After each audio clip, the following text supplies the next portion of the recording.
صحي لي الحالة أكثر يعني. بلال طفل عمره 2.5 تجيه قحة بعد يستفرغ بلغم ما بيكون مريض. شو السبب؟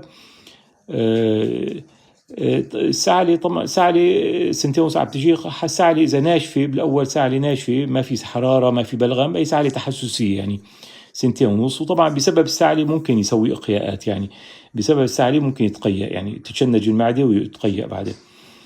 السعلة الجافة هي تعتبر مثل حساسية مثل الربو، ولازم ياخذ بخاخات فيها موسع قصبات فيها كورتيزون طبعا، بس لازم فحص وانه يكون الصدر نظيف، ما في شيء خرخرة، ما في او اذا في صفير، وما يكون في حرارة،